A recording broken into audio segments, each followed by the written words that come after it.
My name is Dr. Ann Outwater.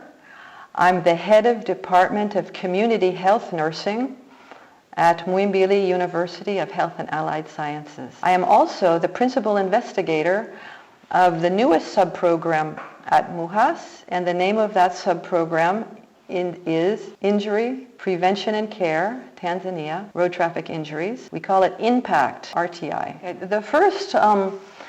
The first worry that I had personally about road traffic injuries when I was working in the mortuary for research on homicide. And what I saw there was that hundreds of young men, and this struck me when I was working at the mortuary, this is an incredibly important group for a nation like Tanzania because it's the men who are taking care of their families. So every single young man that is killed means there's a family without a person bringing in daily expenses. By the way, you'll be surprised. The most affected group is the task force for the nation. What do I mean? Most of the patients we get here, they range from the age of 15 to 45 years. And majority are males. If I can say roughly, the ratio of male to female, it can be 3 to 1. 3 to 1. Katika kazi ya bodaboda nina zaidi ya miaka 3. Wanaoendesha pikipiki kwa sasa hivi ni watu wenye umri mdogo sana, chini ya umri wa miaka 18 mtu anaendesha pikipiki. Umeelewa? Yaani hana maamuzi sahihi akiwa barabarani. Akili zake zinakuwa haziko sawa sawa mtu anaendesha pikipiki.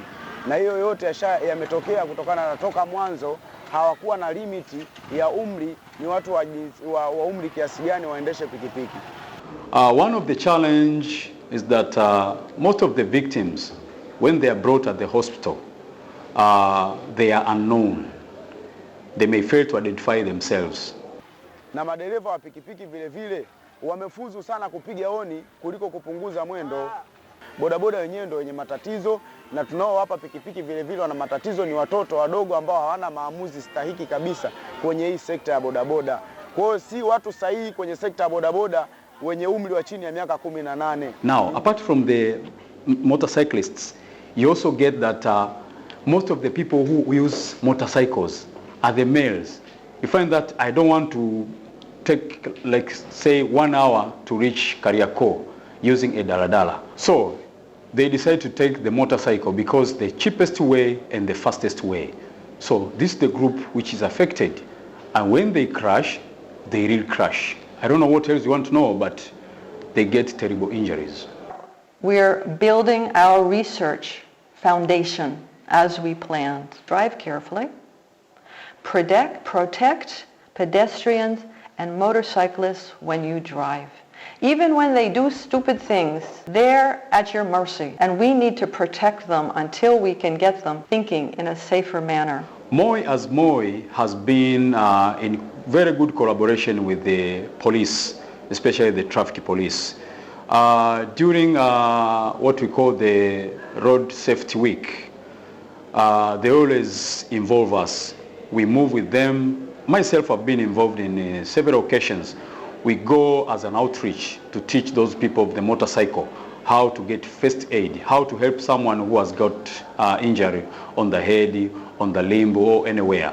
And also to teach them also the safety measures as they are riding their motorcycles. But when those patients reach at MOI, MOI is a tertiary institute, so we have triage. Okay, we give them the first aid.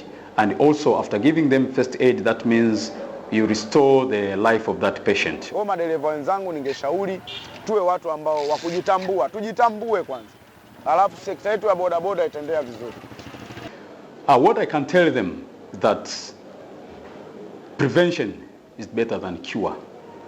And for the trauma, they should underline with the very big and very bright red ink that it's better to prevent trauma than to treat trauma.